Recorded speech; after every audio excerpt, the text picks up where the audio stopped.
Pagi hari, anak-anak sudah berseragam rapi untuk berangkat ke sekolah, kecuali Sadewa. Anak itu masih enggan untuk keluar dari rumah. Ia takut bertemu dengan orang jahat seperti kemarin. Selamat pagi semua, Nah, sapa Lili saat memasuki ruang makan. Selamat pagi juga sayang, saat mereka. Gama menarik kursi dan membantu anaknya satu persatu untuk duduk. Setelah memastikan anaknya nyaman, barulah ia duduk di sebelah sang istri. Bang Dewan ndak sekolah? Tanya Mili ketika melihat Sadewa masih mengenakan baju santai. Ndak, takut, jawab Sadewa. Takut kenapa? Di sekolah ada yang nakalin Bang Dewa. Tanya Mili ingin tahu. Takut ketemu orang jahat, cicitnya. Mili minta diturunkan dari kursinya dan kemudian menghampiri Sadewa yang duduk di sebelah Ares. Gadis kecil itu memeluk Sadewa. Ndak apa, ndak usah takut, ada Lili dan abang yang akan jagain Bang Dewa. Penjahat nah juga sudah dipukul sama Mamana Lili, ucap gadis kecil itu sembari menepuk-nepuk punggung Sadewa untuk menenangkannya. Mau sekolah ndak? Entar biar Lili suluh Om Monster jaga Abang Dewa, tanya Mili sambil melepaskan pelukannya. Bocah kecil itu tetap menggelengkan kepalanya. Sadewa butuh waktu untuk mendapat bersosialisasi seperti dulu lagi. Ya sudah, berangkat sekolahnya nanti aja kalau sudah berani ya, ujar Mili tak ingin memaksa sepupunya. Iya, jawab Sadewa mengangguk pelan. Semua terharu melihat kepedulian Mili terhadap saudaranya. Meskipun umurnya masih kecil, tapi anak-anak Ara termasuk anak yang dewasa dibandingkan anak seumurannya. Tumben putrimu warasrah, celetuk Ares yang langsung mendapatkan pelototan dari sang adik. Ayo makan, nanti si kembar bisa telat, sela Nevan sebelum putra dan putrinya berdebat.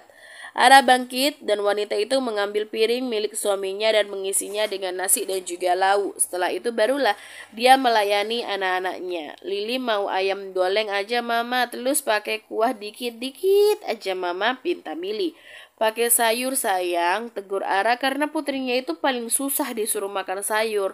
Iya deh, tapi dikit aja, pasrah Lili karena takut dimarahi sang mama. Ara pun mengambilkan ayam goreng dan sedikit sayur untuk putrinya. Setelah itu giliran melayani putranya. Anika dan Nevan tersenyum bangga melihat perubahan putrinya. Ternyata meskipun menikah di usia muda, tidak membuat putrinya manja dan merepotkan suaminya. Putrinya justru berubah dewasa dan mampu menjadi ibu serta istri yang baik untuk keluarganya. Kalian mau makan apa sayang? Tanya Ara kepada kedua putranya. Semakan aja sama Lili mah, jawab mereka secara bersamaan. Ara mengambilkan makanan yang sama untuk kedua putrinya. Mereka makan dengan tenang. Tidak ada obrolan yang ada, hanya suara dentingan sendok dan juga garpu yang memenuhi ruangan. Setelah selesai makan, triplets berpamitan pergi ke sekolahnya dengan diantar oleh Vero bodyguardnya. Abang, tolong bawain tas Lili. Pinta gadis kecil itu seperti biasanya, ia tidak mau membawa tas miliknya.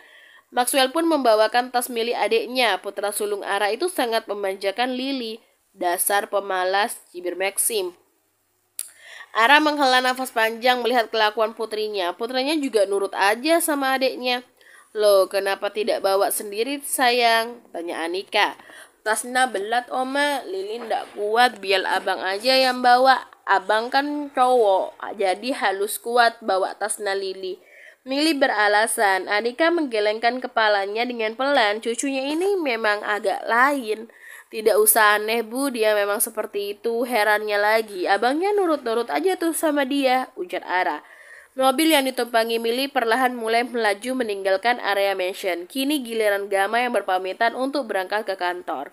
Aku berangkat dulu ya sayang, nanti siang biar aku yang jemput si kembar, ucap Gama dan Ara mengangguk setuju. Baiklah, kebetulan aku juga ada urusan dengan Vero, ucap Ara. Lalu Gama masuk ke dalam mobilnya dan Ara melambaikan tangannya hingga mobil suaminya sudah tidak terlihat lagi, barulah dia masuk ke dalam mansion. Lili, teriak Alora yang baru saja turun dari mobil. Langkah Mili terhenti. Gadis kecil itu menoleh ke asal suara. Dia melihat Alora yang sedang memanggilnya. Dengan langkah malas Mili menghampiri Alora. Ada apa Alola? Tanya Mili. Sadewa mana? Dari kemarin dia ndak masuk sekolah? Tanya Alora. Abang Dewan ndak mau sekolah, sakit soalnya. Jawab Mili. Gadis kecil itu pintar menutupi masalah sepupunya. Dia juga tidak menceritakan kejadian kemarin yang sempat menimpanya. Melody dan Kenzo turun dari dalam mobilnya. Ia melihat sang putri yang sedang mengobrol dengan Mili. Lalu mereka menghampirinya. Lili masuk dulu ya Alola, pamit Mili. Saud Alora dan Mili melangkahkan kakinya masuk ke dalam sekolahnya menyusul sang abang. Kenzo mengusap kepala putrinya dan membuat Alora mendongak menatap sang ayah.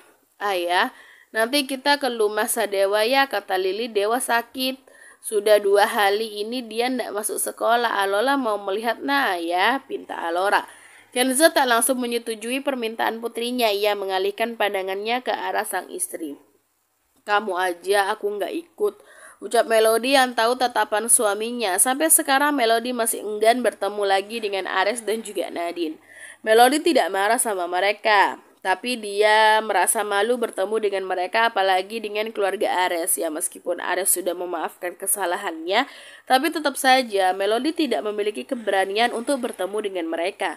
Kenzo mengangguk. Ia tidak mau memaksa sang istri bertemu dengan sahabatnya. Baik sayang, nanti ayah antar ke rumah Sadewa ya, putus Kenzo. Ye, terima kasih ayah. Suara Alora senang membuat Kenzo dan Melody tersenyum melihat kebahagiaan putrinya. Selama di sekolah, hanya Sadewalah teman dekat Alora, sehingga ketika Sadewa tidak masuk sekolah, Alora merasa kesepian karena biasanya dia bermain dengan Sadewa.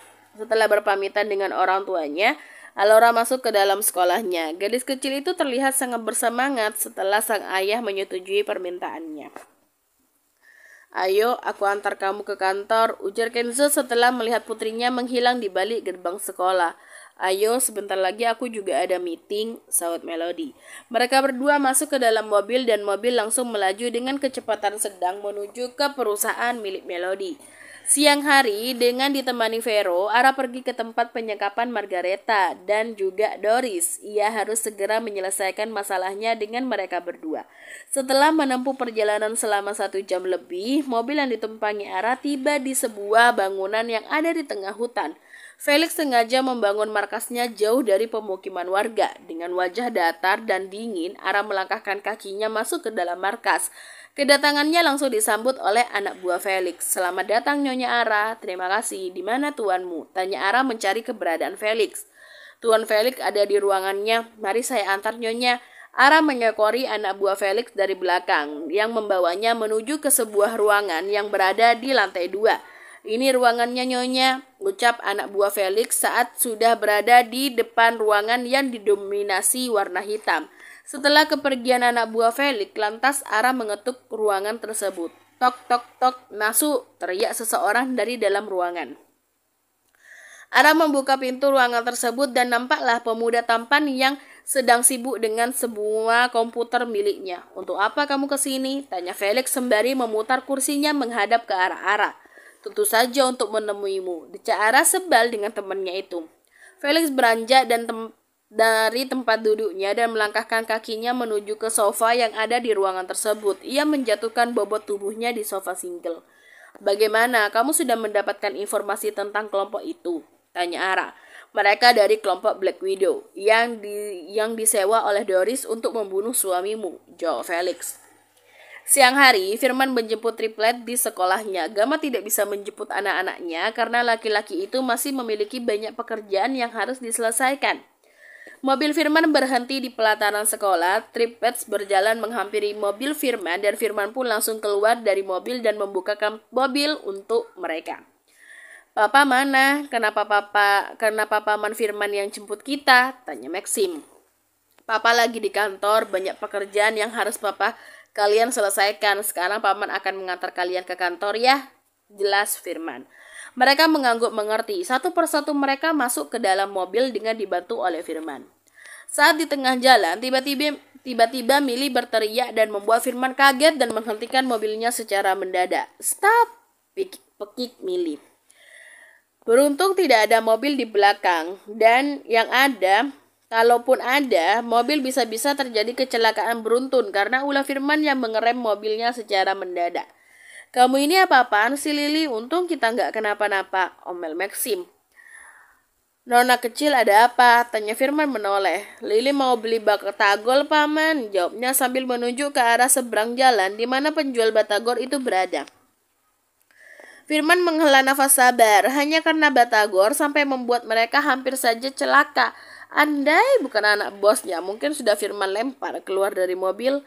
Tunggu di sini biar Paman Firman yang belikan, ucap Firman. Iya Paman, saut Lili dengan patuh. Lalu gadis kecil itu mengalahkan pandangannya ke arah sang abang. Abang mau titip ndak? Tanya Lili pada kedua kakaknya. Aku mau cilok Paman, pinta Maxim. Baik, kalau Maxwell mau apa boy? Tanya Firman. Batagor aja deh Paman, jawab Maxwell. Lalu Firman keluar dari dalam mobil, ia menuju ke seberang jalan untuk memberikan permintaan triplet. Setelah mendapatkan batagor dan cilok, Firman kembali menyeberang menuju ke mobilnya. Firman masuk ke dalam mobil dan duduk di bangku kemudi. Ini pesanannya, ucap Firman sembari memberikan pesanan milik mereka. Terima kasih Paman Danteng, ucap Lili dengan gaya centilnya membuat Firman terkekeh. Firman kembali melajukan mobilnya menuju ke perusahaan. Di sepanjang perjalanan, Mili terus saja bertanya kepada Firman. Paman Firman sudah punya pacar belum? Tanya Mili sembari memakan batagornya. Memangnya kenapa Nona kecil? Tanya Firman dengan heran. Lili bertanya Paman halus jawab, bukan malah bertanya sama Lili, sewot Mili. Sepertinya Firman harus nyetok banyak kesabaran untuk menghadapi anak bosnya ini. Ngapain juga anak kecil ini bertanya tentang hal pribadinya? Paman belum punya pacar, jawab Firman dengan malas. Oh, ternyata jomblo. Pantas ngikutin papa telus. Cibir Mili membuat Firman ingin menyumpal mulutnya yang ceplos-ceplos itu. Wajar aja dia selalu bersama Gama. Dia asisten pribadinya. Sudah pasti dia harus selalu berada di dekat Gama. Mau ndak Lili calikan pacar? Mama Lili punya temen bana. Nanti Lili minta satu buat Paman Firman. Tawar gadis kecil itu. Teman mamanya itu ia anggap barang yang bisa seenaknya ia minta-minta. Tidak usah Nona kecil, tolak Firman.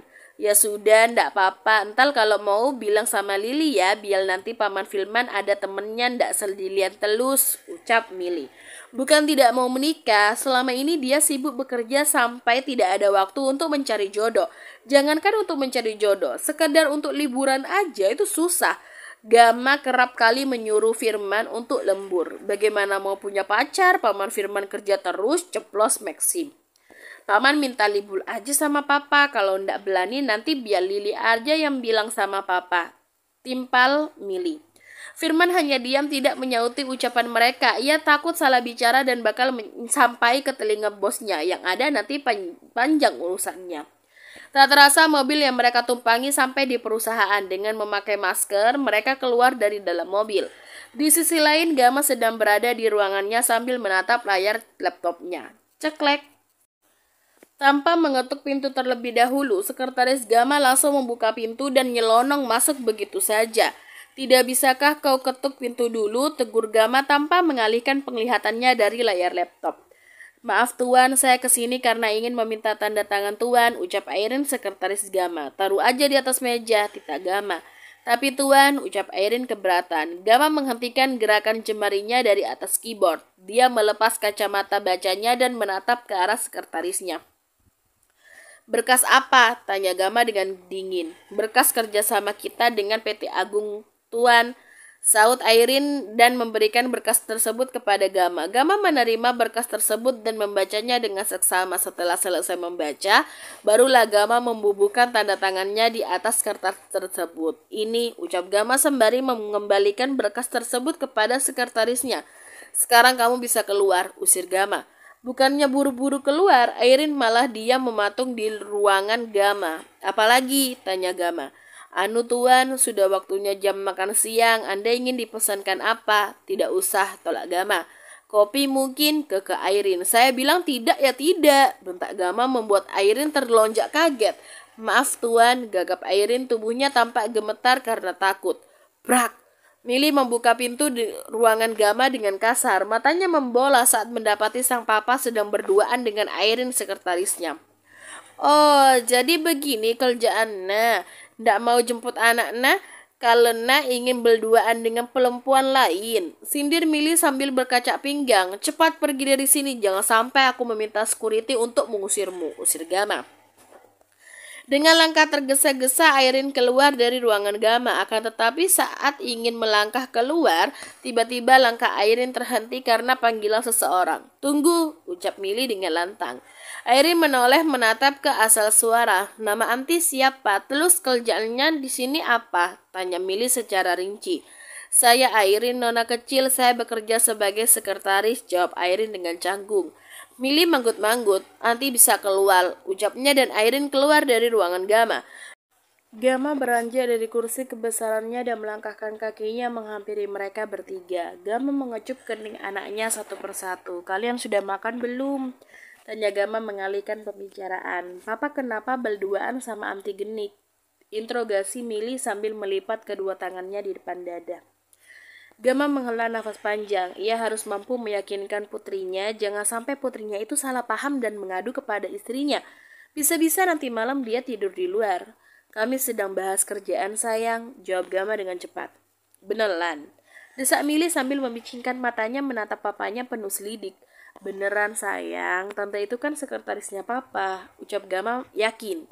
Awas kalau bohong, nanti Lili bilang mama, biar papa dihukum sama mama, ancam gadis kecil itu. Sungguh, tadi papa lagi bahas kerjaan sama anti Airin. Gama berusaha meyakinkan putrinya.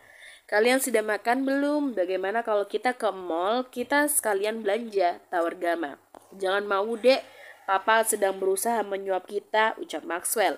Gama menghela nafas kasar. Kalau sudah urusan begini pasti mereka itu kompak dan susah sekali akan dibujuk kecuali sang putri.